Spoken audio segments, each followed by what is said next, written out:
The second project we have is within the ATP1 project, and this second project will convert a portion of Mission Road from the center V-ditch roadway cross-section to a crown roadway section. And so all the stormwater will now be diverted from the center of the roadway to the roadway's edge, as it should be done correctly.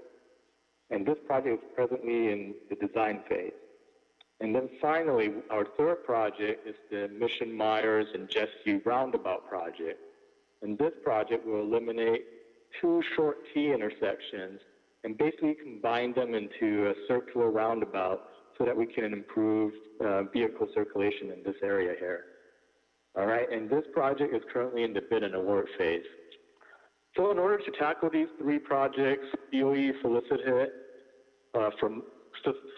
proposals from all firms from the bridge and civil pre-qualified on-call consultant list on November 1st, 2019, with a scope of work to provide design, bid and award support, and design support during construction. So 2 firms responded to the task.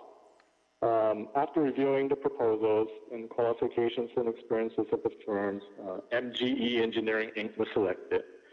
We negotiated with MGE and agreed upon a base task amount of $312,497.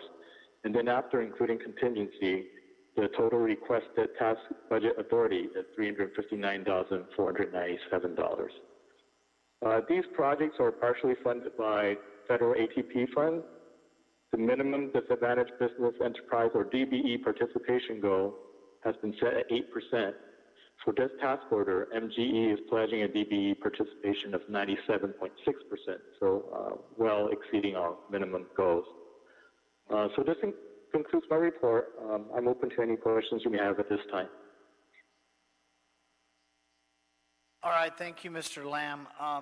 Any questions at all regarding agenda item number 10? I don't see any hands up. Commissioner Garcia, any questions on number 10? No questions. Okay, thank you. I'll make a motion that we adopt agenda item number 10, seconded by Commissioner Villegas. Commissioner Close, any objection on number 10? None, thank you. Thank you. Commissioner Davis? None. All right, Commissioner Garcia?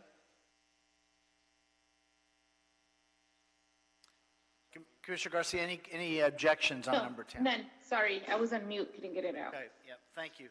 So without objection, we'll adopt agenda item number 10, and we can send without objection number 10 forthwith. Thank you, Mr. Lamb.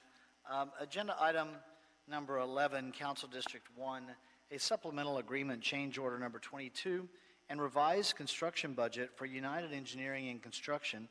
It's the North Spring Street Viaduct Widening and Rehabilitation Project Phase 2. Recommending that the board approve $375,000 in additional contingency and a revised construction budget of $2,707,470 for the North Spring Street Viaduct Widening and Rehabilitation Project Phase 2.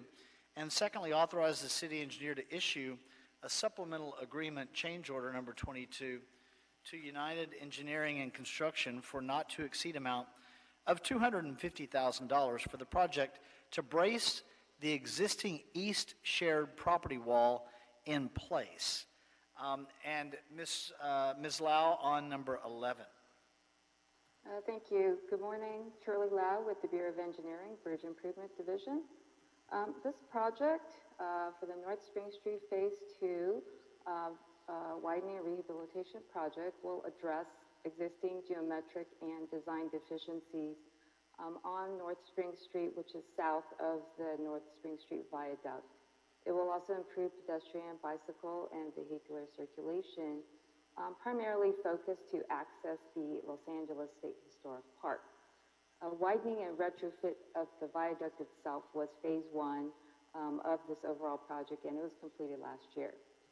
So the phase 2 project, it includes demolition of an existing building at 1701 North Spring Street, and this is to create a 4-way intersection at Wilhart Street and North Spring Street. And also it will extend Wilhart Street all the way to Baker Street.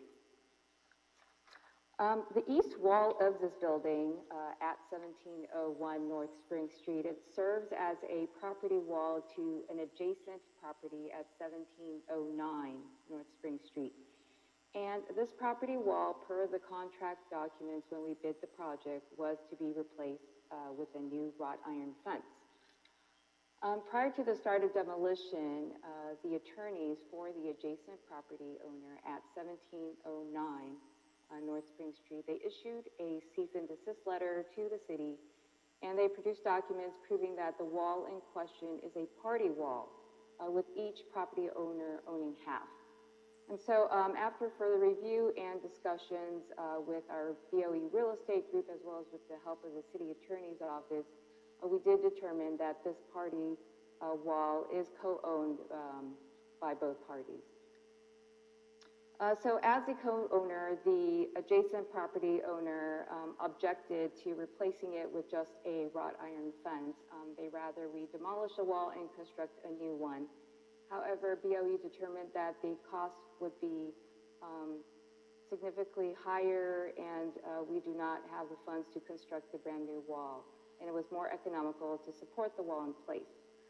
Therefore, we have supplemental agreement change order number 22, which will compensate the contractor to construct a steel frame. And this steel frame would be able to support the existing 60-foot long, 20-foot tall, foot high, unreinforced brick wall in place. And the supplemental agreement change order will not exceed $250,000.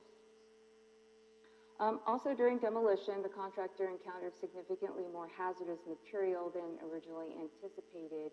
It required more remediation and disposal of these hazardous materials. So the project suffered some delays during that time, and also during the time we were negotiating the terms of the shared wall. So the BOE would like to request $375,000 in additional contingency to address those unforeseen conditions, and also including the change order number 22 of $250,000. So we will have a revised total budget of $2,707,470 if the board would like to approve this board report. The project is federally funded, and there are sufficient funds under the grant for this additional work under the board report. The Bureau requests approval of the recommendations set forth in this report, and I'm happy to answer any questions you may have. Okay, thank you, Ms. Lau. Any questions at all? Commissioner Davis, any questions? No. Thank you. Commissioner Close, any questions? No questions, but I'll move. Okay, thank you. Commissioner Garcia? No questions. Thank you. Thank you for the explanation, Ms. Lau. We don't have any questions in the queue here. I'll make a motion that we adopt agenda item number 11. I'll second. Seconded by Commissioner Caloza and Commissioner Villegas. And Commissioner Davis. Any objection, Commissioner Garcia? No objections on my Without side. objection, we'll adopt agenda item number 11. Any issue sending number 11 forthwith? We will send number 11 forthwith. Thank you, Ms. Lau. Agenda item number 12, Council Districts 1 and 13, revised task order solicitation number 43 and budget increase, Studio Pally Fiquette Architects, Taylor Yard Bikeway Pedestrian Bridge over the Los Angeles River Project.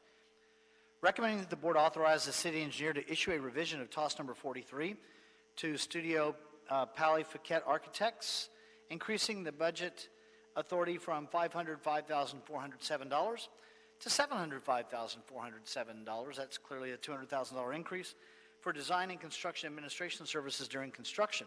And secondly, authorize the city engineer to revise tables 4 and 5 as noted below from the approved board report number 1 that was adopted on December 19, 2018. Mr. Malice on number 12.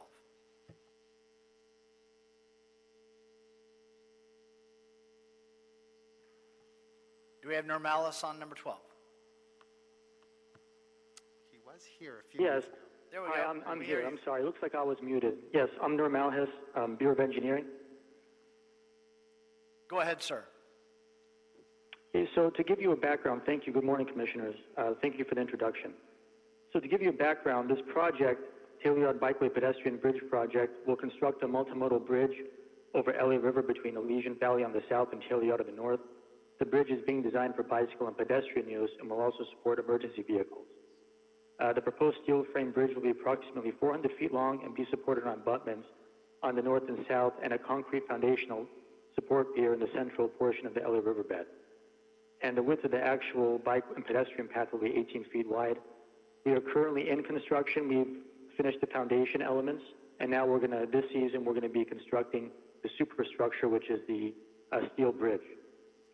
So on December 19, 2018, the board approved the issuance of a sole source task order to SPFA for an amount of $505,407, including $100,000 in contingency.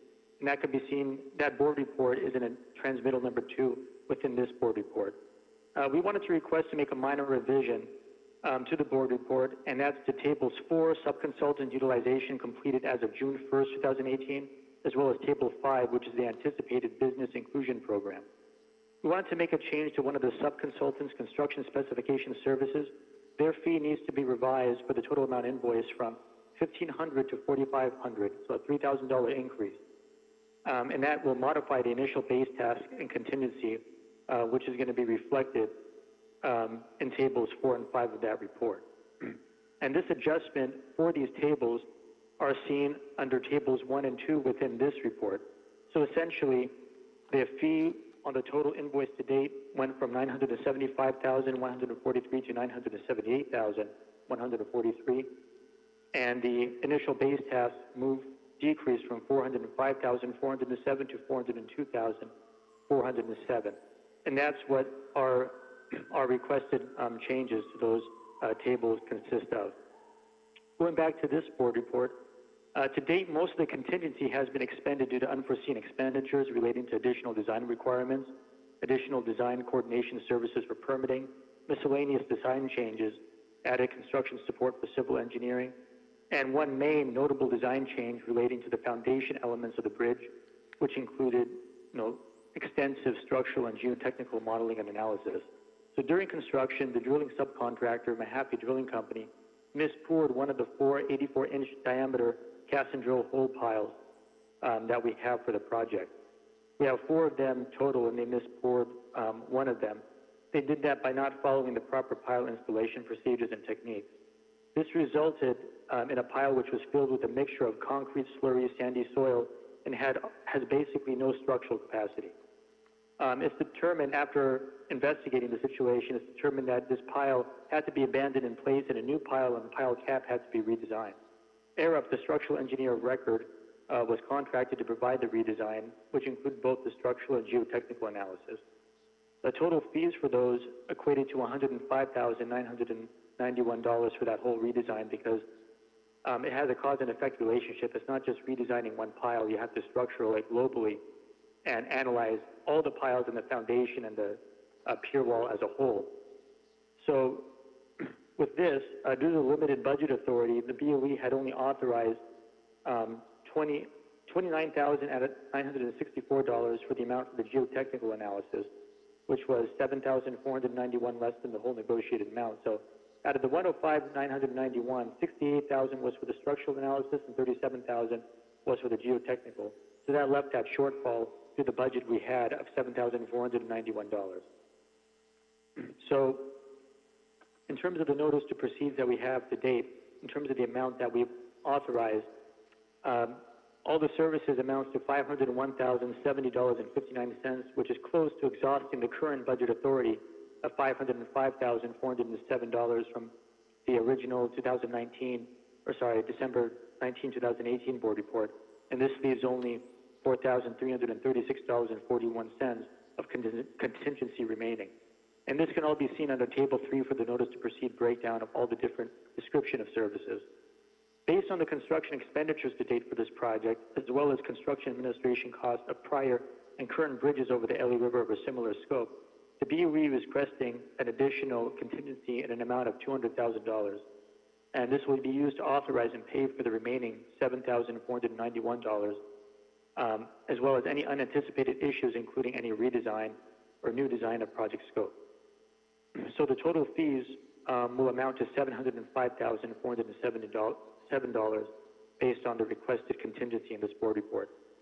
This project and this consultant is subject to the BIP subcontract outreach, and to date, the maybe-weebies that we have on this job is $9,500, which is 1.9%, $4,000, which relates to 0.8% for the weebie. For SBE is 1.9%, $9,500, and the OBE, 62%, $310,787.55. As the scope is focused on the construction phase of the project, participation by maybe, weebie, SBE, EBE, and DVBE consultants are limited. And these numbers can be seen in the table on page 7.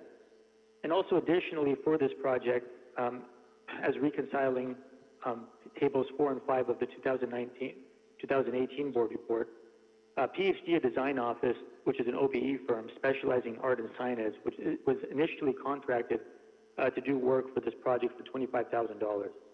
However, during the design phase, it was determined that Department of Cultural Affairs were the leading role as part of the 1% for Arts obligation for the LA Administrative Code section, and then they were not utilized for this project, and they have confirmed and agreed that they will not be utilized for this project. So they're a sub which is no longer utilized for this project.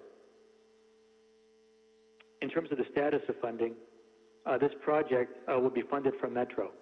On February 20, 2018, the City Council approved the city engineer to execute an MOU between the city and Metro for $21.7 million for the construction of the bridge, including construction engineering services needed during construction.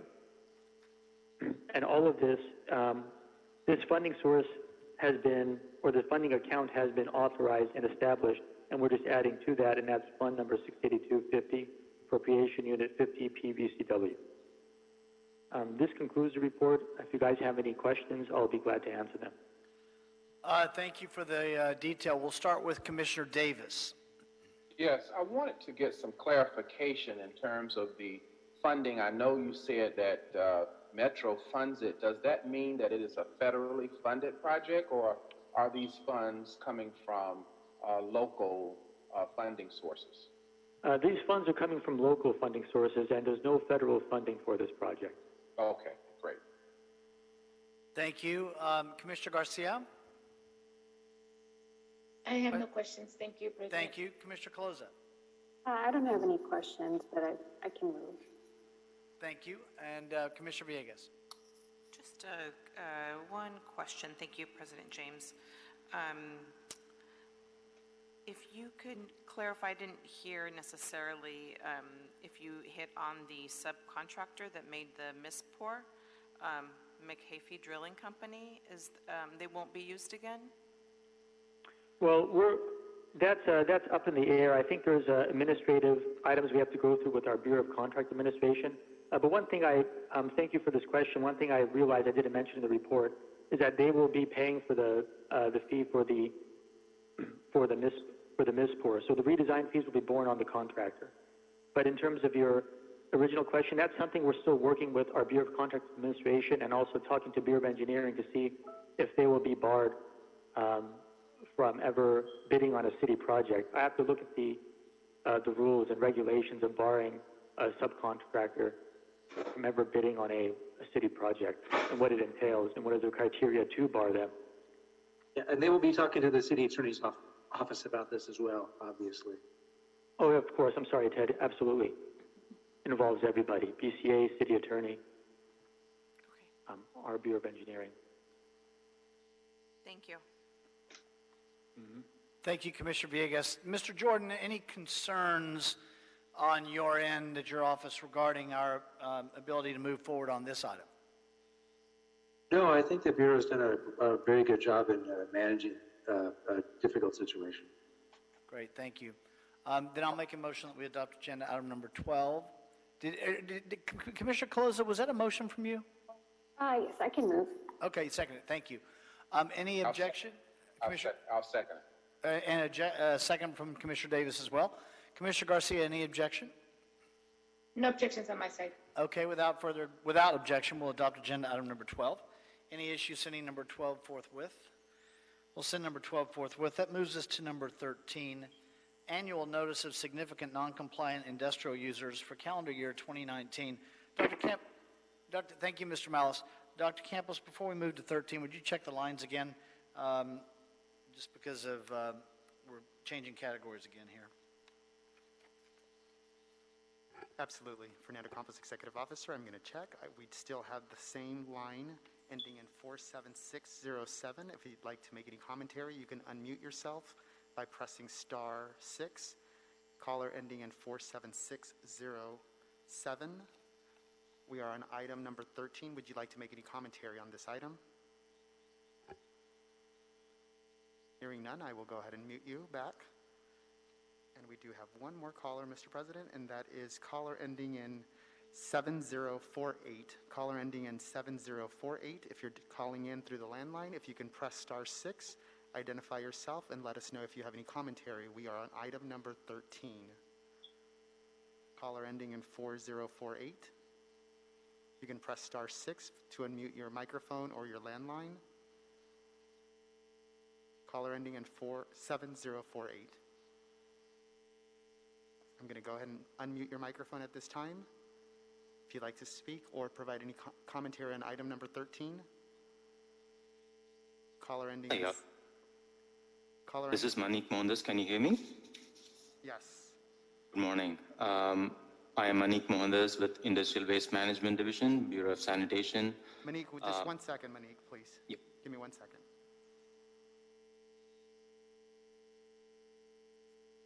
Caller ending in 7048. Any commentary on item number 13?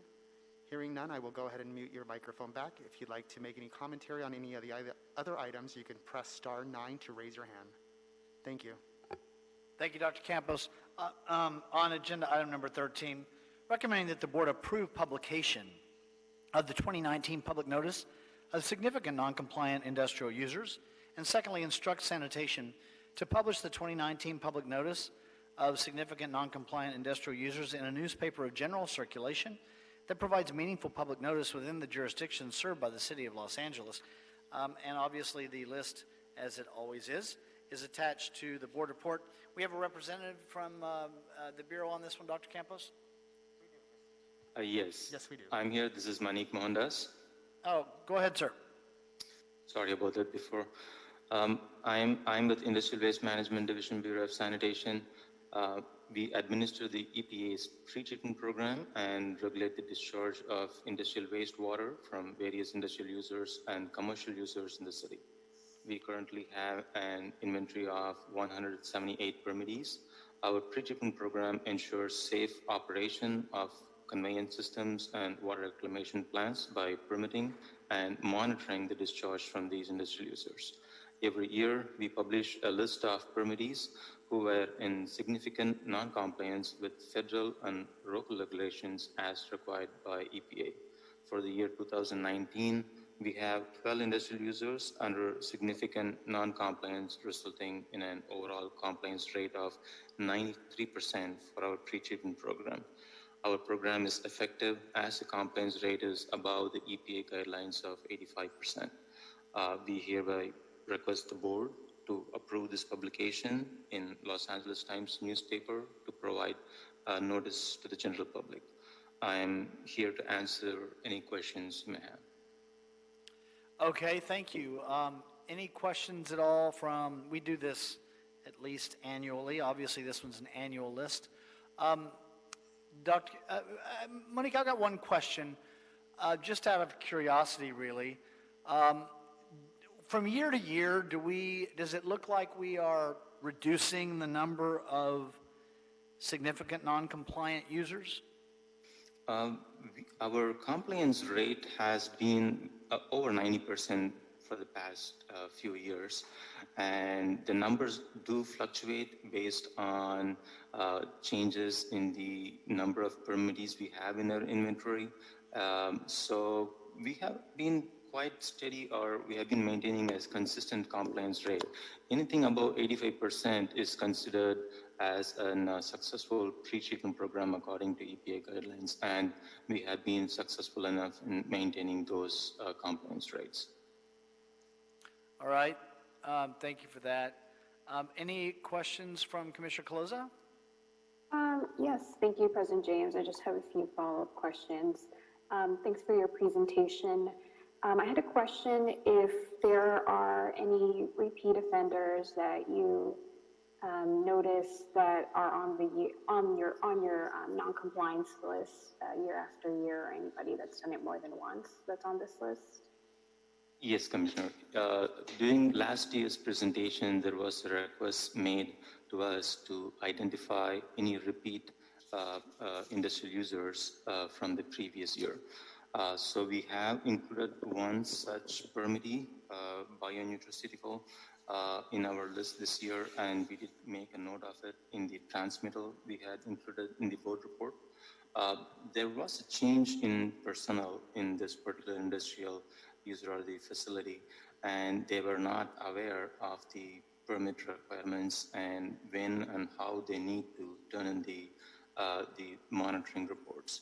So we have worked with them on explaining the permit conditions and requirements, and we are working with the new staff on how they need to turn in the monitoring reports on a timely manner, and by this way they don't have to be listed as a non-significant industrial compliant user.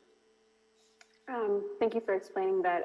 I'm not able to actually access the transmittal on my end, but that just might be because I'm doing it from my computer and not my tablet today. But could you name the entity that you're talking about, just so I can follow up on this afterward and read it in the transmittal? Sure. I'm looking into the Board of Public Works agenda, and if you click on the BPW 2020-20296, and there is a transmittal there. I am checking it up online as we speak, and it is there. I can always send the transmittal to you after this call. The name of the industrial user I'm referring to is Bionutraceutical Inc. Thank you for that. And then just one last question. So this notice is only done in the LA Times, is that correct? And it's not, is it done in any other newspapers or just the one?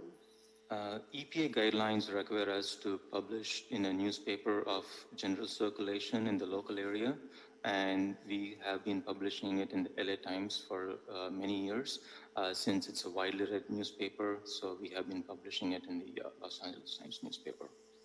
Okay, got it. Thank you so much. Mm-hmm. Thank you, Commissioner Caloza. Commissioner Davis, any questions? I have none. Thank you, Commissioner Garcia.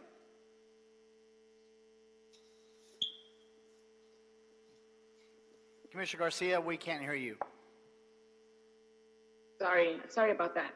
So I was looking in the transmittal, and it has a criteria A, B, and then obviously like a grading system. The ones that get published are the ones that have like a D and an F. I take it the A's and B's kind of don't get published. Am I right on that? Actually, those are the different criteria. There are 8 criteria for identifying any particular industrial user to be non-significant non-significant compliant industrial user. These 8 different criteria are given by EPA, and even if any industrial user gets flagged under one of these criteria, they will still get published. So to answer your question, the criteria A through C, A through D will also result in being flagged as a non-significant industrial user. Understood. Okay, thank you for that clarification. Thank you, Commissioner Garcia. Seeing no further questions, I'll make a motion that we adopt agenda item number 13, seconded by Commissioner Villegas and Commissioner Davis. Any objection, Commissioner Garcia? No. Okay, any objection, Commissioner Caloza? No, thank you. All right, thank you. So without objection, we'll adopt agenda item number 13, and we can send number 13 forthwith. Thank you, sir. Thank you. That'll move us to number 14. Task order solicitation number 108 for Tetra Tech, recommending that the board first authorize the Director of Sanitation or his designee to award TOS SN 108 to Tetra Tech from the on-call consultant list to provide technical support for data management and analysis tools. Secondly, provide a total budget of $700,000 that includes a 10% contingency to fund the following services: database development, create data analysis and reporting tools, and support for real-time monitoring systems to fulfill sanitation's water quality monitoring requirements. And finally, approve the term of engagement to go to August 31, 2022. And Miller Zhao on agenda item number 14. Okay, thank you, President James and members of the board. My name is Miller Zhao. I'm an environmental specialist in the Watershed Protection Division in Sanitation, focusing on surface water and stormwater monitoring. And as President James says, we are seeking approval to award this TOS in the amount of $700,000, including contingency to Tetra Tech. And I'll just give a brief description of the three tasks we have. So the first and primary task we have is to develop and maintain a new water quality database to meet ongoing and future reporting requirements for sanitation as legally required by TMDLs and the Los Angeles County MS4 stormwater permit. The second task would be data analysis and reporting tools, such as for completing compliance analysis, integrating GIS functions, and supporting integration for different standardized data formats. Pretty much these are tools that will help us understand the data better, as well as streamline our data reporting, which we have to do every year. And our third task is support for real-time monitoring systems, which could mean acquiring equipment, expanding existing systems and backups, as well as web-based data access in order to allow us to monitor water quality and condition at locations throughout the city's watersheds and instantaneously in real time. And we already have some of these systems at some of our city lakes, which use monitoring buoys and data loggers that allow us to see real-time data displays of lake conditions. So using this TOS, we would expand and maintain those existing systems and also look to implement real-time systems for flow and water quality in some of our receiving water stations. And those are the three main tasks. Just a little bit of background. Our group is responsible for collecting, managing, and reporting quite a large amount of water quality data in compliance with TMDLs and the MS4 permit. We do the data collection and reporting for each of the four major watershed management groups in Los Angeles. Those would be Los Angeles River, Iona Creek, Dominguez Channel, and Santa Monica Bay. And the city is in a cost-sharing agreement with all of the cities and agencies that make up each watershed management group. So we pretty much do all the work, and then we get reimbursed for it through a cost-sharing agreement. And that adds up to about 30 cities and agencies in total. Also, the current MS4 stormwater permit term has expired, and a new permit will be rolled out soon by the regional board. And based on what we've learned through meetings and document review, we're anticipating to have new monitoring requirements based on both new policies and emerging contaminants of concern. So this TOS will kind of help give us the tools to keep up with the new regulations and also set us up well for the future. And in response to our request for proposals, we received 3 proposals. And after our review, we selected to award to Tetra Tech because they had the strongest proposal, namely that they had a more polished, off-the-shelf ready database that was tailored for the specific purpose that we need. This database is already being used for water quality data management in other counties, and it would just save us time and resources compared to trying to build a database from scratch in terms of the notice that we needed on. And that's the general summary, and I'd be happy to take any questions. Thank you, sir. Appreciate it. We'll start with Commissioner Villegas. Thank you, President James. Just a quick question. As the monitoring is going to be done, I was just wondering if that was going to include any potential safe clean water projects in the event that they're funded either through the regional program or through our municipal program. Yeah, that's a good question. So the primary purpose for this is to meet TMDL compliance, but there's definitely some room for overlap or spillover because the we anticipate that, you know, the lessons we learned from this will apply to our knowledge of how we monitor and do data management for other projects. And also the data infrastructure, will also be applicable to those projects as well. For example, the new database would have the potential to contain the data that we collect at those projects. And also the real-time data logger systems could also serve as the same structures that the stormwater projects use. So when those funds do begin rolling in, the efforts of this task can be leveraged to make those systems more robust. Thank you. Thank you, Commissioner Villegas. Commissioner Caloza, any questions? No questions, but just want to say thanks for the presentation. That was very helpful. Great. Thank you, Commissioner Caloza. Commissioner Davis, any questions? I have none. Thank you, Commissioner Garcia. No questions. Okay, so without questions, I'll make a motion that we adopt agenda item number 14, seconded by Commissioners Villegas and Davis. Any objection, Commissioner Garcia? No objections. Thank you, Commissioner Caloza. No, thank you. All right, without objection, we'll adopt agenda item number 14. Any issue sending 14 forthwith? We'll send 14 forthwith. Mr. Zhao, thank you, sir.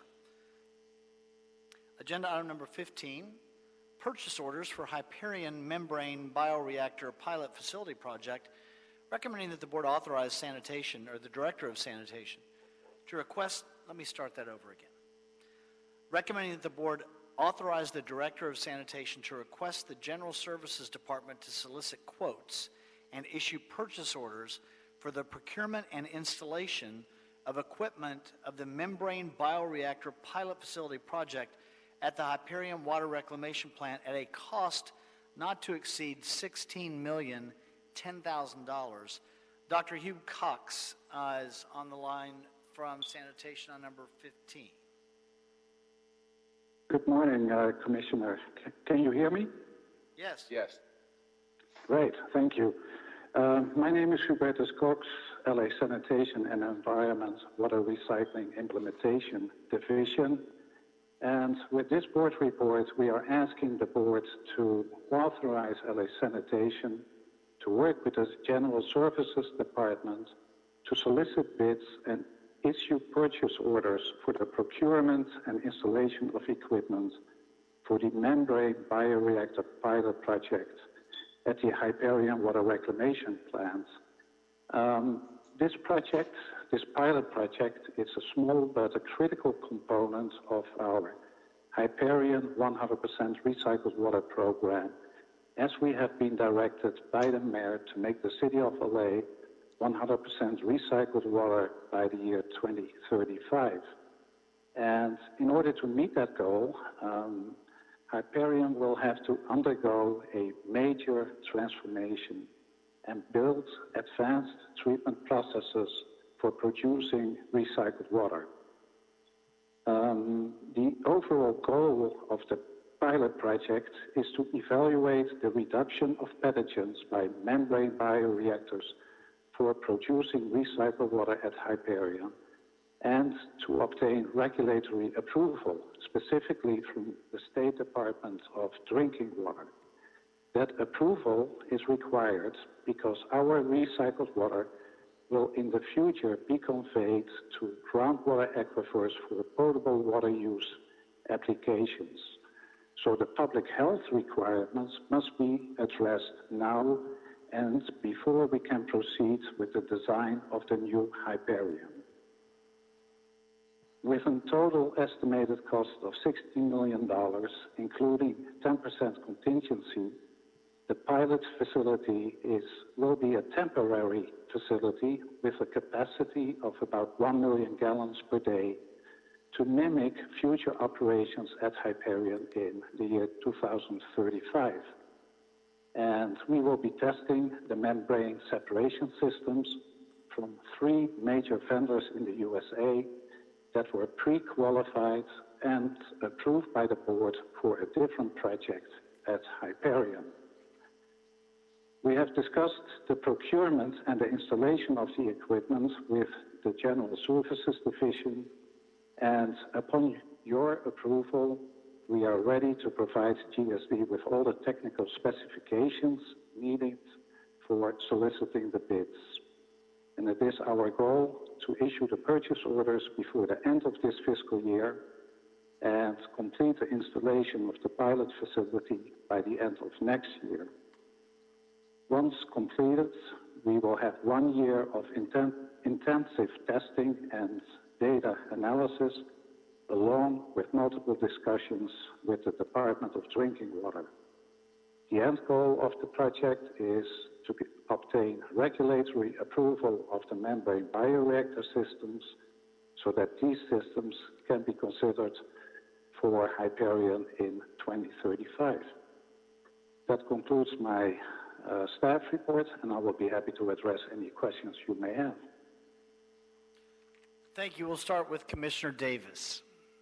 Good. I thank you for this thorough report. My understanding from your report is that we have a goal for 2035 to be 100% recycled water. And I understand that this motion will allow us to get the necessary tools and equipment to be able to do that.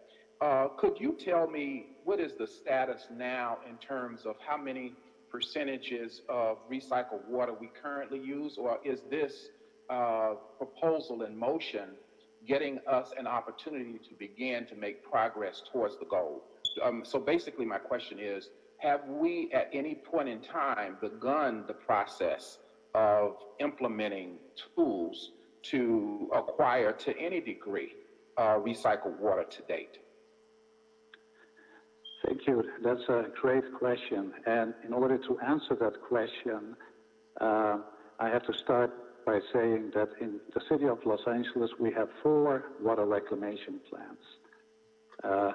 DCT, LA Glendale, Los Angeles Glendale Water Reclamation Plant, Terminal Island Water Reclamation Plant, and the Hyperion Water Reclamation Plant. Of those 4, the 3 smaller water reclamation plants are pretty much already on their way of 100% recycling and or beneficially reusing their effluent. So when it comes to the goal of the mayor to become 100% recycled water by 2035, that really applies to the Hyperion Water Reclamation Plant. And currently, Hyperion is at approximately a percentage of 27% in terms of water recycling, meaning that the remainder of the flow still flows into Santa Monica Bay after full secondary treatment. So in summary, LA Sanitation has been looking into water recycling since approximately the 1970s. 3 of the 4 plants are already there or close to being there, but right now we're really being tasked with bringing Hyperion to the same level. Great. And I think that this proposal, in terms of its technical ask, is requesting that the Bureau of Sanitation be a part of a collaboration and a team to make the best choice that will give us an opportunity to be the most effective in reaching that goal by 2035. And I do strongly believe that it is critically important that sanitation be a part of the team, even though general services usually does our purchasing. In particular, in this case, I think the expertise of sanitation will be needed in order for us to be able to progressively achieve our goal by 2035. So I strongly support the motion, understanding how valuable the expertise of Bureau of Sanitation will be in the process of acquiring and procuring the appropriate services from the proposal that we have here and the vendor that has been selected. Thank you. Thank you, Commissioner Davis. Commissioner Caloza, any questions on number 15? No questions, but just echo Commissioner Davis's comments and just thank sanitation for their work on getting us one step closer to 100% recycled water.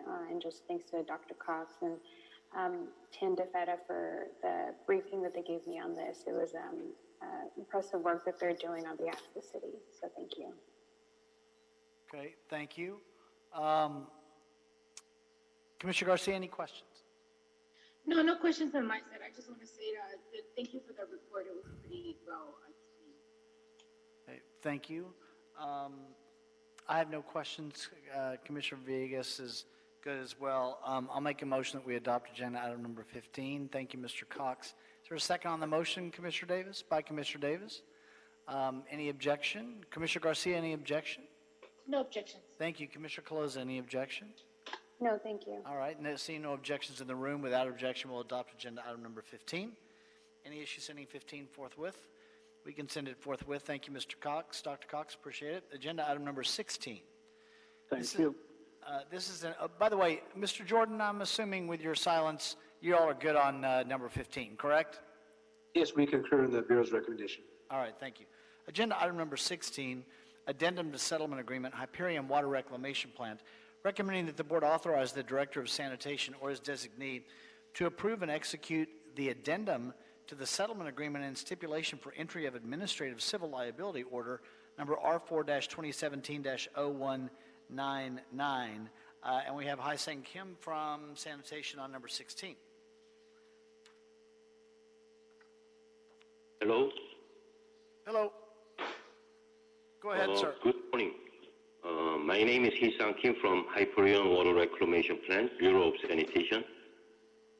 About the background of the settlement agreement, it goes back to September 15 of 2015. On that day, there was an unplanned partial diversion of fully treated secondary effluent from Hyperion into the Santa Monica Bay through the 1 mile outfall, which is used for emergency discharge only. The discharge flushed out material of sewage origin debris from a 2005 raw sewage spill that lay dormant in the plant storm drain system tied to the 1 mile outfall. As a result of the discharge, on February 23, 2018, the city entered into a settlement agreement with the Regional Water Quality Control Board.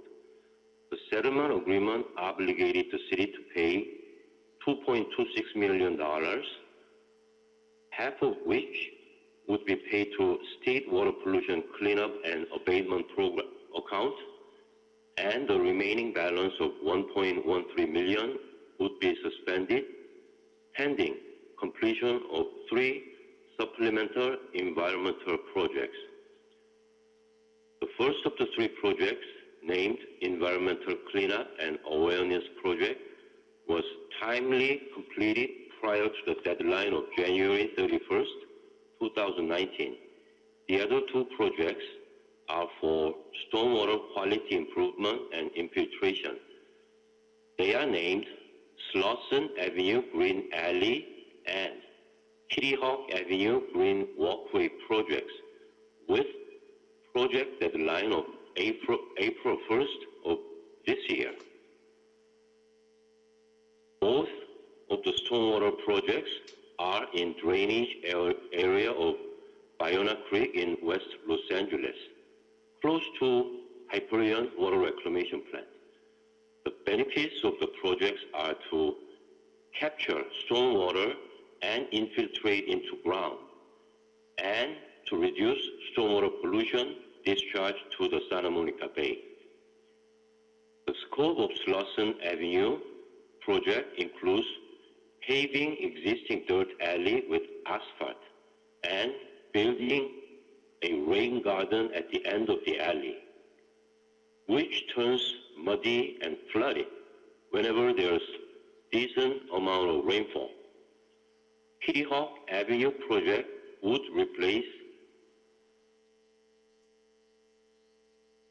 existing concrete walkway with permeable pavement and place 5 dry wells in a 10-acre area for stormwater capture, cleanup, and infiltration into ground. During the design phase and constructability review, it was determined that with minor modifications, the overall goals of the project would be enhanced without any fiscal impact. or time delay.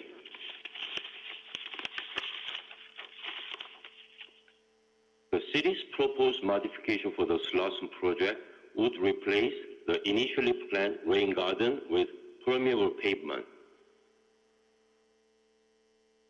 The modification request was made following a constructability review and reaching out to neighbors. The modification allows for the same volume of stormwater capture while allowing residents to keep their backyard access to the alley. For the Kitty Hawk project, the modification would change the location of the dry wells by simply placing the dry wells at different locations.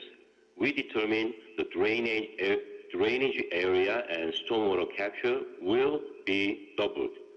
The increased stormwater volume captured can still be handled by the same number of dry wells.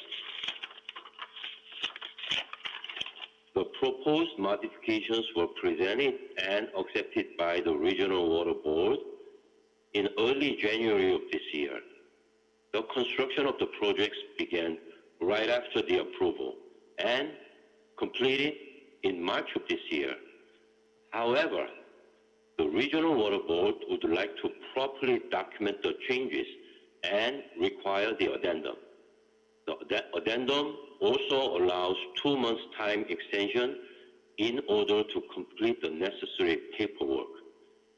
After the addendum is signed by the city, the state will post it for 30-day public notice before it is officially finalized. Therefore, timeline is really tight. So I would like to proceed forthwith the paperwork as soon as possible.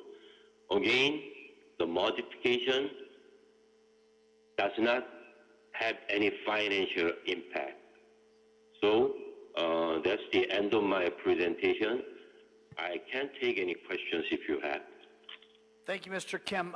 Can I start with Mr. Jordan? So, Mr. Jordan, on this item, as has been described, this is an addendum to a settlement agreement. We're making some revisions to a couple of these projects. There was some outreach done. That's what the consensus, according to my recollection of my briefing, is what they wanted. It adds a little bit of time, but doesn't add any cost.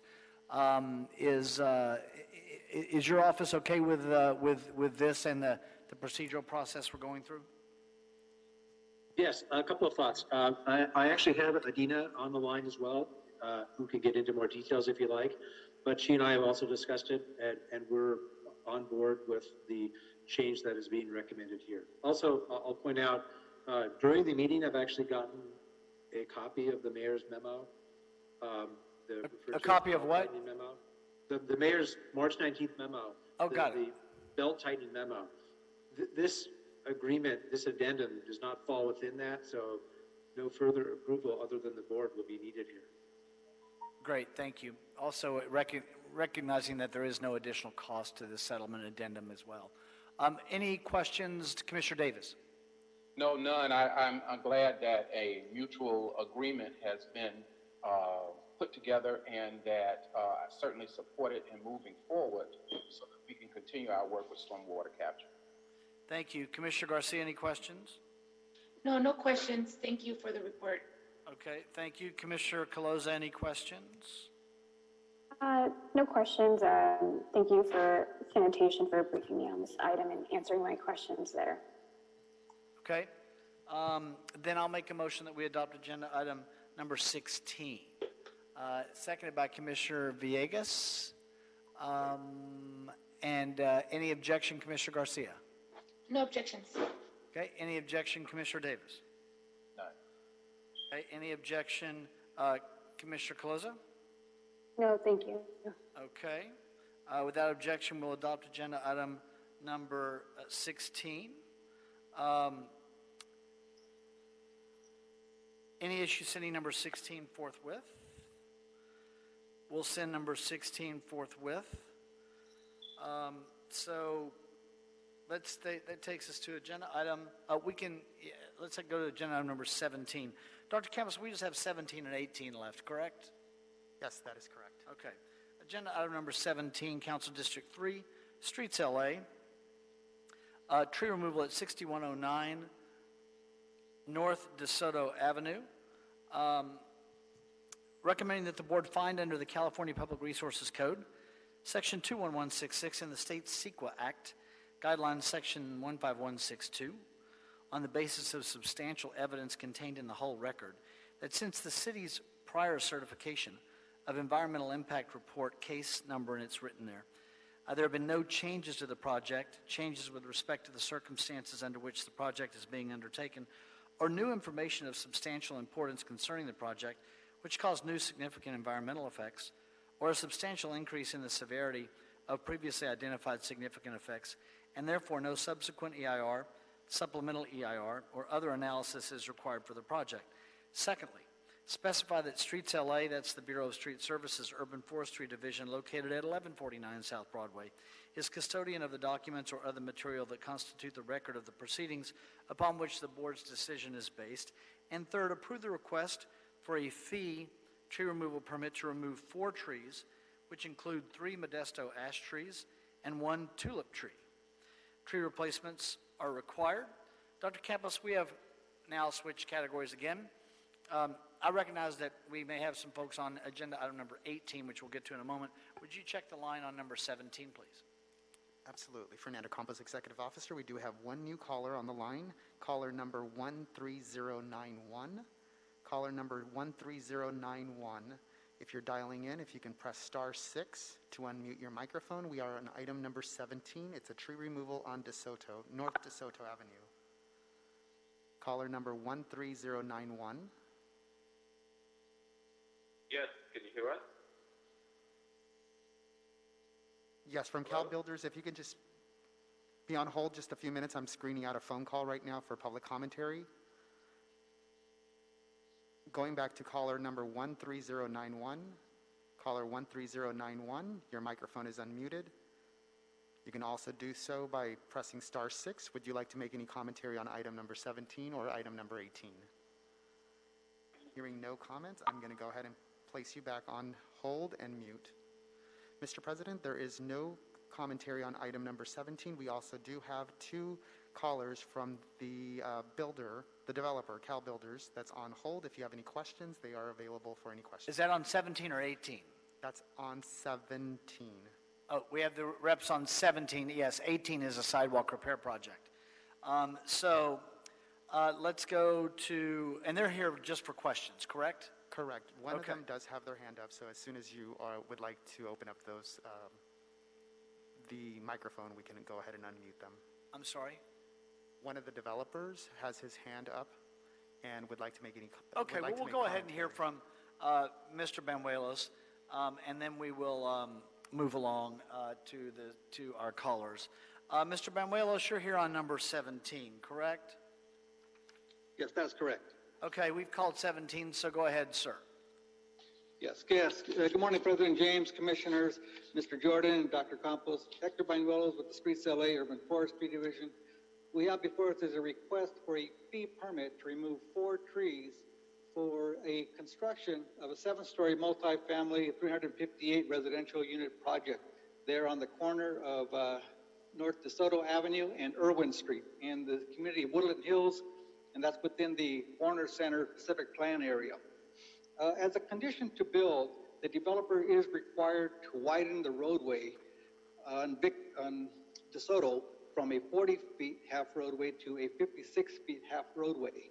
There are 10 Modesto ash trees located on DeSoto, of which 10 are about 90% to perhaps completely dead and require removal just in and of itself. There are 3, 1 large mature and 2 semi-mature, rather young Modesto ash trees that will be impacted by the required widening.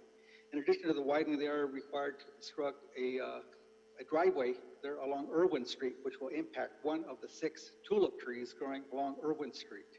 The tulip tree is in fair condition, but however, it will not be able to sustain the impact that is going to be, that the tree is going to sustain as a result of the required driveway construction.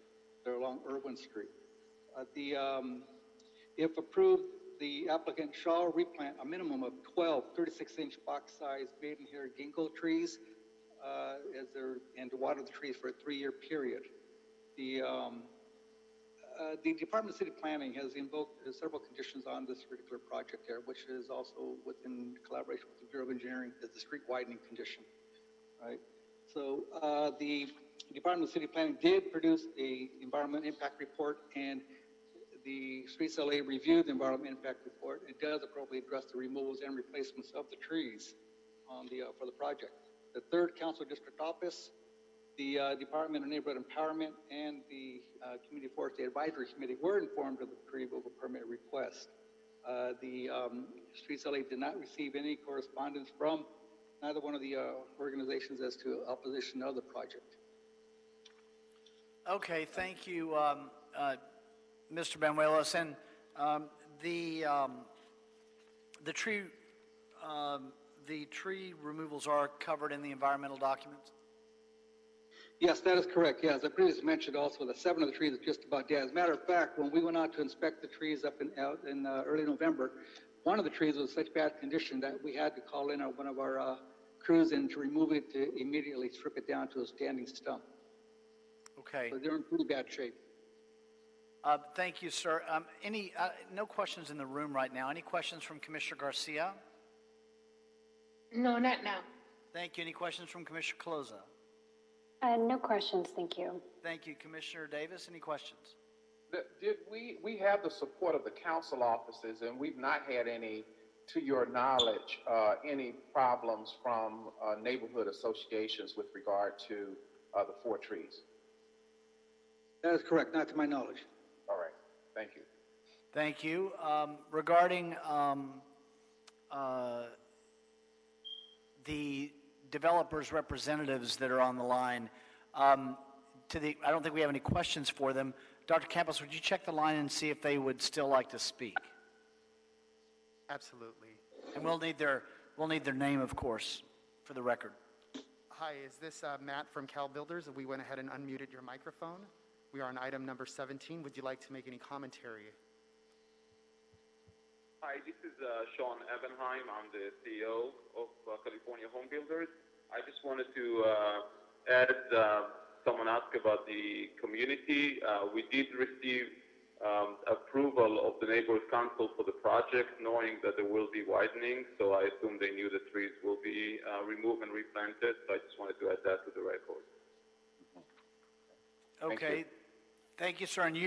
And could you give us your name again? Sure. It's Sean Ebenheim, Evenhaim. Okay. Anything further to add, sir? No, if you have any questions, we'll be more than happy to add. This is a desperately needed project to add housing in Los Angeles. It's going to add 367 units in an area that's workforce and affordable housing is desperately needed. Great.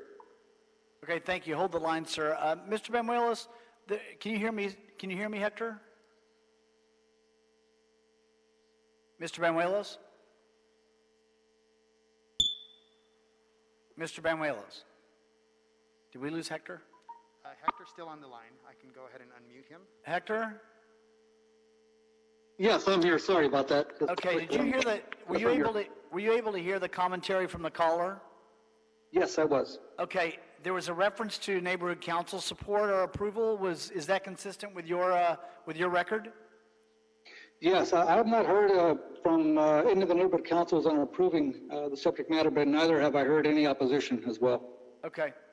Okay, thank you. Any further questions? Dr. Campos, do we have anybody else that wanted to speak on this item besides the person we've already heard from? Not at this time. Okay, then I'll make a motion that we adopt agenda item number 17, seconded by Commissioner Villegas and Commissioner Davis.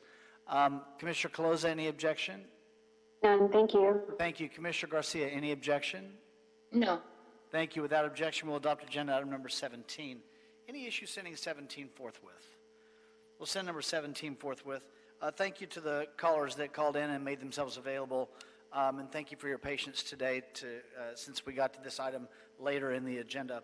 Agenda item number 18, Council Districts 10, 11, and 14. Tree removal bid package number 57, citywide sidewalk repair program.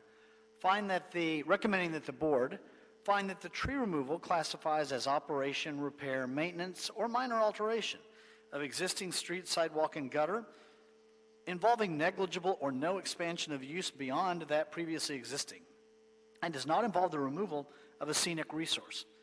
That the action is exempt under Article 3, Section 1, Class 1, Category 3, existing facilities, sidewalk repair or maintenance, of the City of Los Angeles Environmental Quality Act guidelines, and that none of the exceptions to the use of a categorical exemption as set forth in Section 15300.2 of the state CEQA guidelines apply. And secondly, review and approve the tree removal permit request for the removal of 5 street trees. This includes one bottle tree. I always thought they were bottle brush trees, but one bottle tree, one chamal ash tree, one Indian laurel fig, which is a ficus tree, and 2 jacaranda trees for the construction of an off-grade sidewalk. Tree replacements are required. Dr. Campos, I know that we received email communications regarding this, and we'll get to it in a moment. Do we have any callers in the queue that we need to call on after we hear from Mr. Banuelos? We do. We have one caller that's waiting in the queue for public commentary, and then we also have one caller, 13091, that has not responded, but I do see that they're still trying to dial in and out, so I can double check at that time. Okay, well, we'll go ahead and hear from Mr. Banuelos, and then we'll check the call queue. So those of you listening on the line that want to speak on this item, be ready. Go ahead, Mr. Banuelos. Yes, good morning. Hector Banuelos, Streets LA Urban Forestry Division. We have before us is a request for the board approve a permit to removal of 5 street trees, which includes 1 bottle tree, 1 chamal ash, 1 Indian laurel fig tree, a ficus tree, and 2 jacaranda trees for the sidewalk repair as part of the bid package 57 sidewalk repair program. The Bureau of Engineering and Streets LA have collaborated and identified various locations here for this project here. Throughout the project limits, there's about 45 trees that were identified to succumb to minimal to severe impacts from the sidewalk repair, as part of the sidewalk repair program, of which 5 trees are identified for removal. And not so much really for the sidewalk repair, but really the structural integrity of the trees are somewhat questionable. And if we were to leave them in place, the sidewalk repair that's going to be performed is going to just add further impact to these trees. And so we are recommending that the board approve the request for these 5 trees. Their conditions are not very good. The 2 jacaranda trees there at this one location at 812 North Avenue 63 have decay at the base. They have there's liens over, one of them is leaning over the driveway.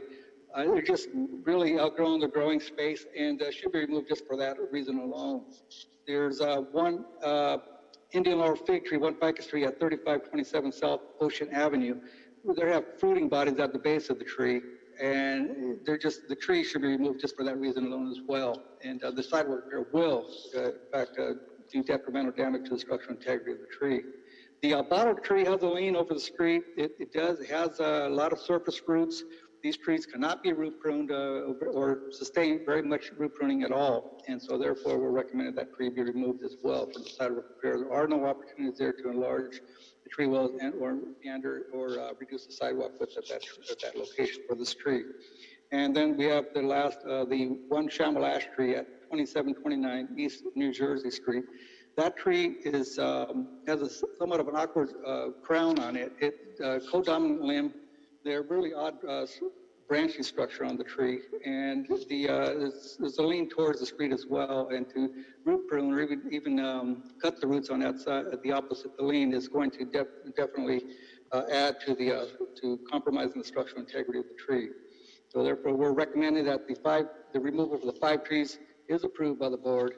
And if approved, there is room to replant 10 trees in the immediate area, vicinity of the removed trees, with 24-inch box-sized trees, and where the trees will be watered by the Bureau of Streets LA for a period of 3 years, minimum period of 3 years. The Community Forestry Advisory Committee, the council district, respective council districts 10, 11, and 14 were notified of the tree removal permit request, as well as the Community Forestry Advisory Committee. Any questions? Well, yes, you've just indicated the notification. I think you said have done. That's the Department of Neighborhood Empowerment and CFAC Community Forest Advisory Committee. We received an email from Joanne D'Antonio earlier. Actually, it was yesterday afternoon, claiming that there was not notice or there was a lack of notice. And as a result of that email, Mr. Banuelos, I've got questions for you and Mr. Jordan. Did you go back and review the notice provided by the city and by your department for the ability of this tree removal item to be heard today? Yes, I did.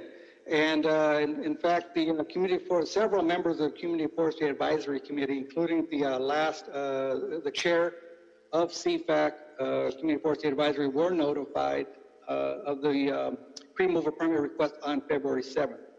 And so there was definitely several members of the Community Forestry Advisory Committee. All the members were notified. However, I understand that Joanne, my understanding, is an alternate.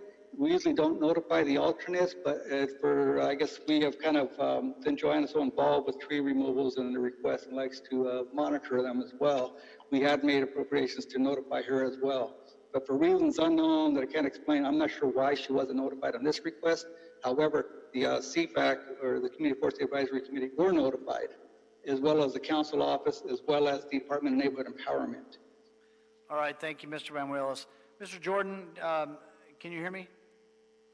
Yeah.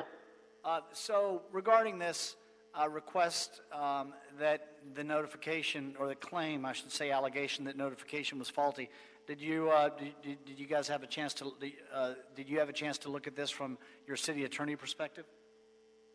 Yeah, I reviewed when the notification came in, and Mr. Banuelos is having trouble hearing you. Try again. Sorry about that. I recommend that we move forward on the item. Based on the communication that we received and the explanation that we were given, I see no reason for us to not act on the matter. We do have another person that's going to make comments, so that may change how you view it. But based on the notice issue, I see no reason to delay on the matter. Right, I recognize we're going to take comments in a minute, and we may or may not move forward. But I wanted to get your position on the record based on the notification, the faulty notification allegation email that we received, so we could address that through you and through Mr. Banuelos, which I think we have done. So with that, Dr. Campos, let's, colleagues, do you have any questions for Mr. Banuelos before we go to the calls? Seeing none, we'll go to our callers on number 18, Dr. Campos. Reminder that our public comment time is the same now as it always is. It's 2 minutes. Because of the unique natures of the meetings, we go over a little bit here and there so people can finish their commentary, but we keep it within reason. Go ahead, Dr. Campos. Thank you, Mr. President. Caller number 0249 on item number 18. The Board of Public Works will consider your public commentary at this time. We will give you 2 minutes to begin to speak. If you can identify yourself and then begin your commentary. I'm the home. Yes, thank you so much. My name is Garrett Cheeves, and I'm the homeowner at 812 North Avenue 63. And so this is in reference to the two jacarandas, one of which is definitely decaying, and the other one is leaning.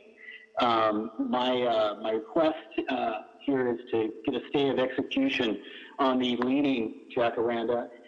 The sidewalk reconstruction actually in front of that tree has already taken place without the removal of the tree. And also for full disclosure, this request is also in light of the health crisis. We're in the middle of its self-preservation and harmony in my home to actually keep this tree.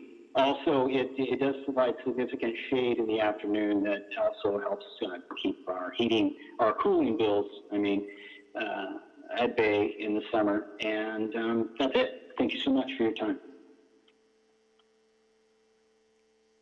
Thank you, sir. Let's go to the next caller. Thank you, Gary. I will go ahead and mute your microphone at this time. Next caller is caller number ending in 13091. This is the individual that has been trying to call in. I do see you trying to call in and off and on. If you can go ahead and unmute your microphone, dial *6. You will be given 2 minutes on item number 18. Caller number 13091. Caller number 13091. We are on item number 18, taking any commentary. Hearing no response, Mr. President, that clears the queue for any public commentary on item number 18. Okay, regarding, and I'm sorry I didn't have Gary's last name, but it's in the record that we have a recording. Mr. Banuelos, are you there? Yes, I'm here. So there's a reference in a communication I have from you regarding communications received by Streets LA from at least 2 of the affected property owners in support of the removals. Could you describe those in more detail? Well, we received 2 emails when we sent out the note. I also need to mention that the trees removals was noted on the Streets LA street tree removal notification system.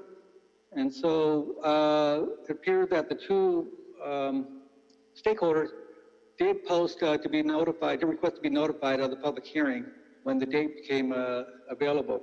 And so we did receive a supplemental email correspondence from 2 people, one named Ronnie Giron, and the other one is Garrett, the individual I believe they just heard from. Okay. Mr. Jordan, did you hear the caller clearly? Yes, I did. How would you characterize it? We'll go, and if I need to go back to him, I'll try. But it sounds like he is one of the supporters of the project, of the removal. Did I mishear his commentary? Well, I'll be telling you what I thought I heard, and we can always bring it back. I believe he was talking about trees that are located on North Avenue 63. I think there are 2 trees at that location. And he indicated that he's okay with 1 tree being removed, I think due to its poor health. The other tree at that location, Hector will correct me if I'm wrong, has a significant lean and is being proposed for removal due to its, I think, health and that lean. Mm-hmm. And the property owner who called in was requesting that that tree, the second one with the lean to it, not be removed. That's what I heard. Okay. That's what I heard as well. Thank you, Commissioner Davis. Could we go back to that caller? I think it's Garrett. Absolutely. Yes, I'm here. There you go. Thank you, yes, sir. This is Garrett. Did we summarize your thoughts on that leaning tree, or I just wanted to make sure we're clear. No, that summary was accurate. Yeah, one of the trees the one that is definitely decayed at the bottom, that is over between the 2 driveways between Ronnie Giron, the other person that wrote in, my neighbor, and the root system. They weren't able to actually replace the sidewalk due to sidewalk reconstruction there, because they do definitely need to remove that tree because of also the root system. And what I was concerned about is seeing if we could get a stay of execution on the other tree that is leaning, and the sidewalk reconstruction had already been accomplished. And so that's correct. Okay, thank you for taking the time to summarize again your comments. We appreciate it. Dr. Campos, you can put him on hold, and then let me go to Mr. Banuelos. Mr. Banuelos? Yes, I'm here. Hi, regarding, and we'll call him Garrett since that's how he identified himself. I typically like to use Mr. I don't know if it's his first name or last. I think it's his first. But could we, regarding the callers, the speaker's concern regarding the removal of the leaning tree, what's Streets LA's assessment of that tree and the need for its removal related to the sidewalk repair? If it's the one by the driveway, I believe he was referring to, Yes. yeah, that's not in very good condition there. That's the one that actually has decay at the base. Okay, well, there was some reference to the root system. Yes, it's not in good condition.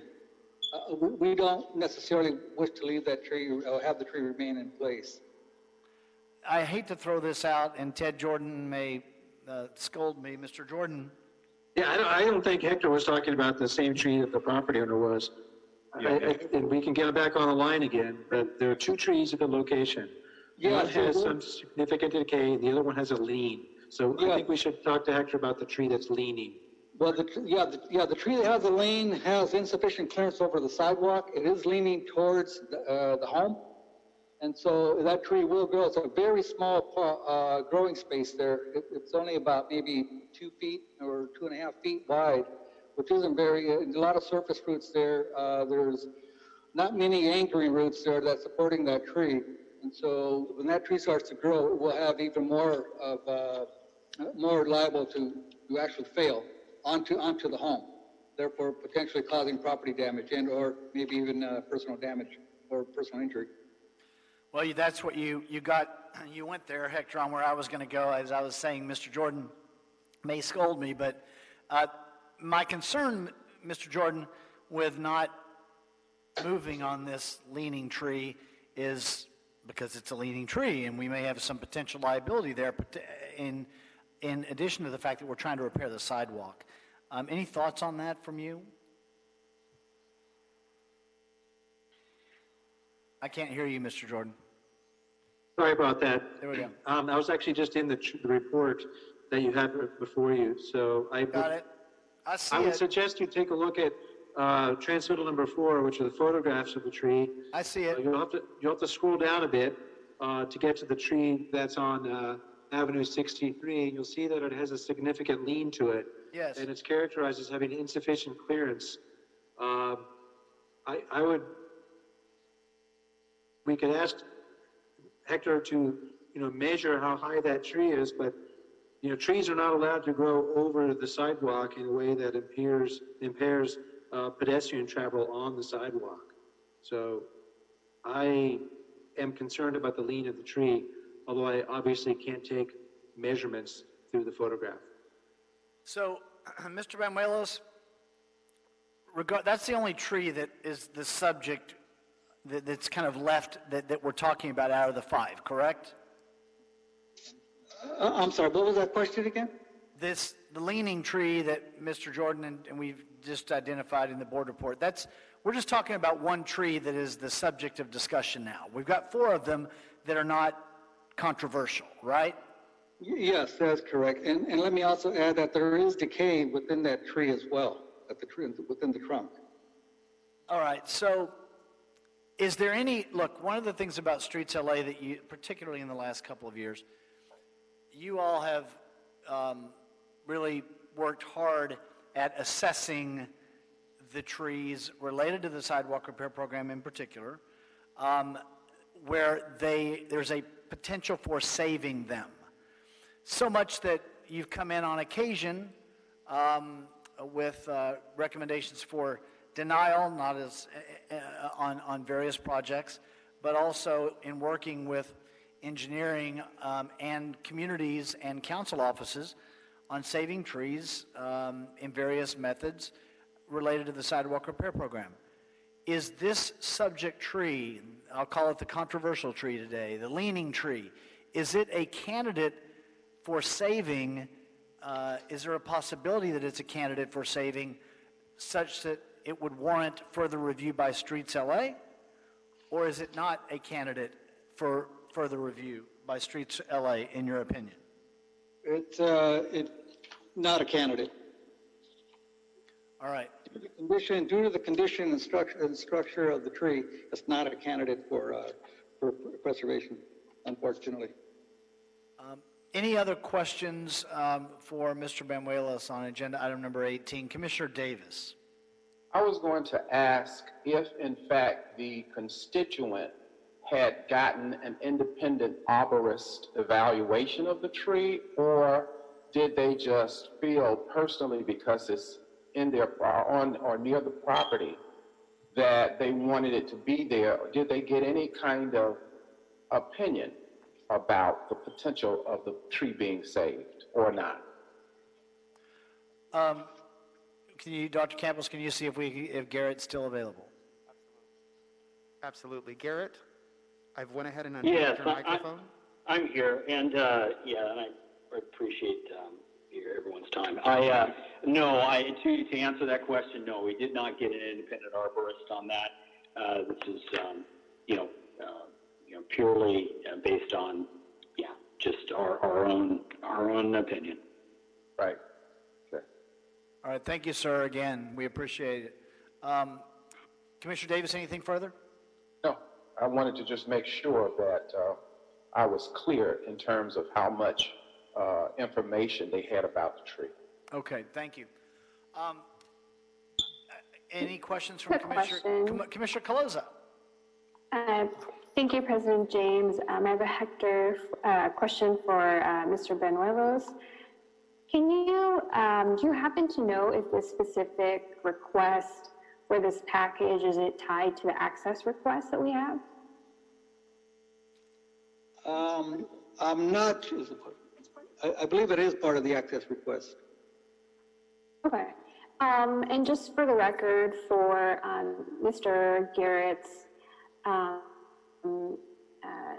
reference, can you just maybe briefly describe what the specific access requests are within the sidewalk repair program and kind of the urgency of what that means to prioritizing in terms of the sidewalk repairs?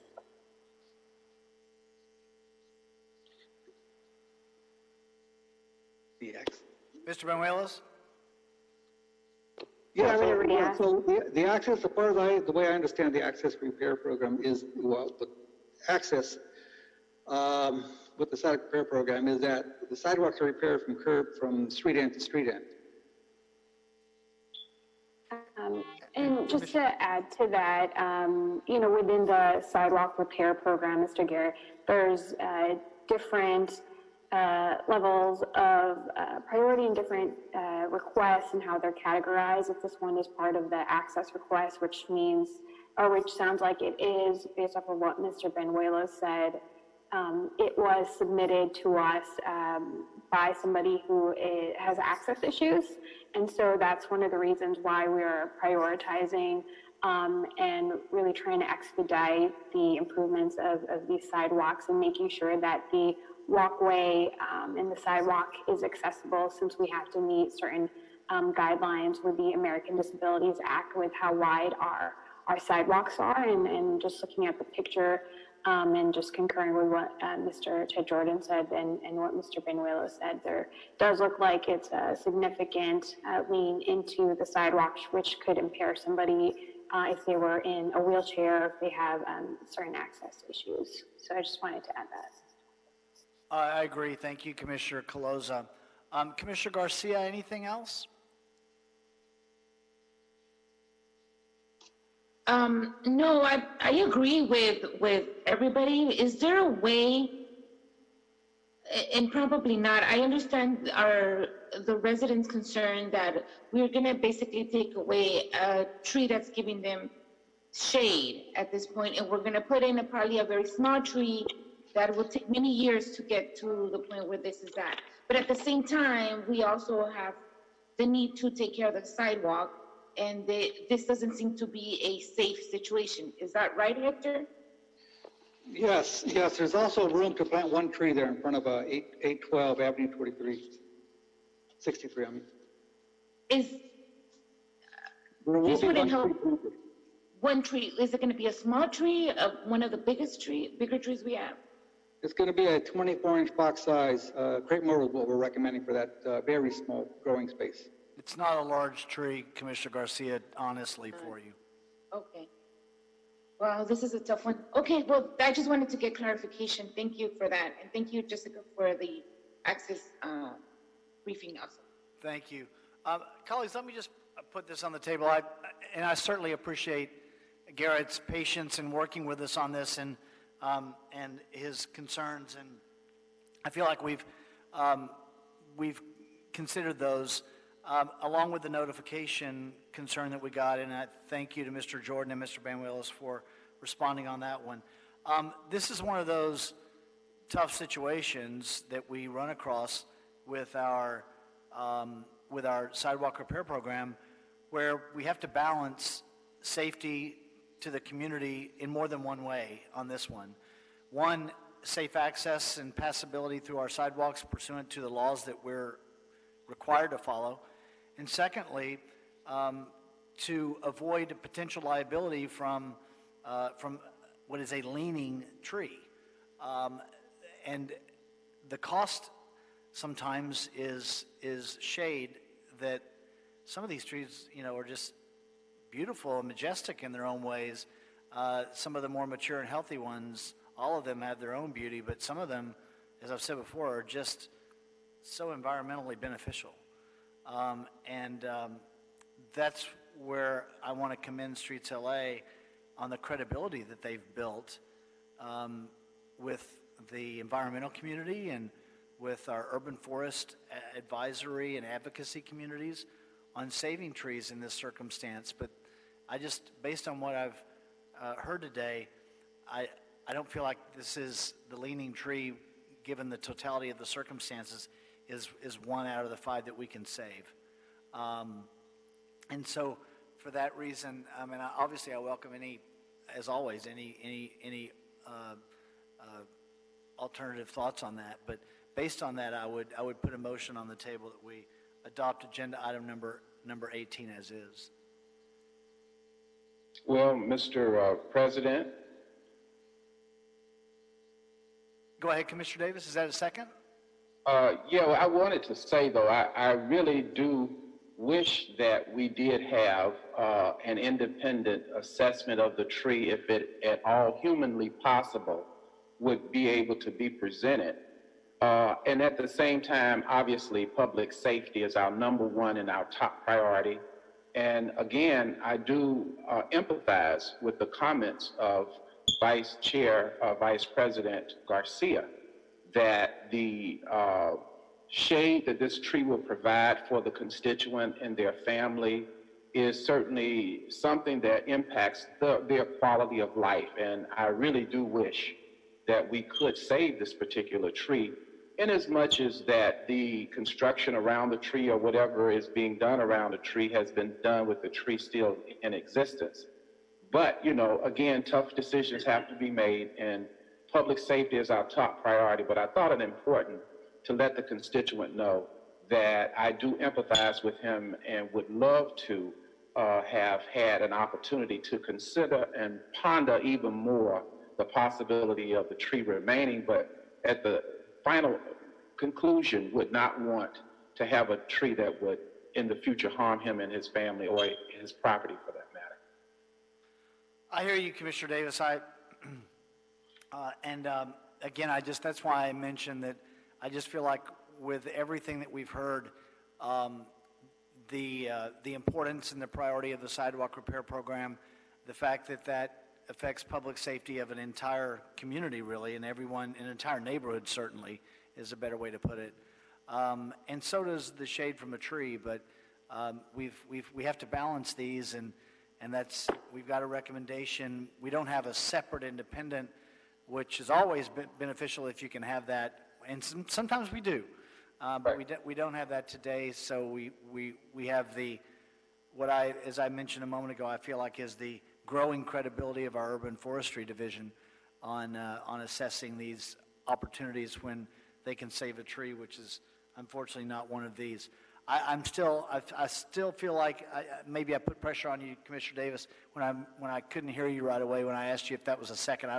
I still may be shopping for a second on this for my motion. I didn't want to pressure you. I feel like I've got one though from Commissioner Caloza. Yes.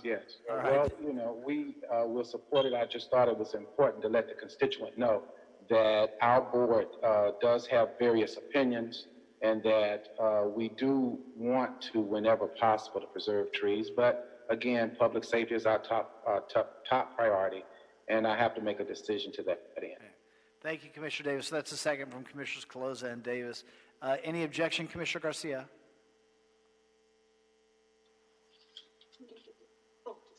Sorry, the mute button. No, I have no objections at this time. Thank you. Without objection, we'll adopt agenda item number 18. Any issue sending it forthwith? We'll send number 18 forthwith. I want to thank Garrett for his participation, his time, and his patience. And please know, sir, that that advocacy like yours saves trees in the city of Los Angeles. Today was not a circumstance where we could, but we do have many days where we can. And it's advocacy like yours that helps get us to that point. So I want to thank you for your participation. Dr. Campos, have we cleared the desk? Yes, you have. Okay, then we are adjourned. Colleagues, I don't know yet if we're going to have a meeting. I know we're definitely having a meeting at Tuesday a week from today, which is May 5th. And depending on what needs we hear from the bureaus in the next 24 hours, we'll determine whether or not we need to call a special meeting on Friday or not. But if we do that, then that notice will go out accordingly. So thank you, everyone, for your time, patience, and participation today. We are adjourned, and have a nice, safe week. Thank you. Thank you. Bye. Goodbye. Bye. Okay, bye-bye. Au revoir.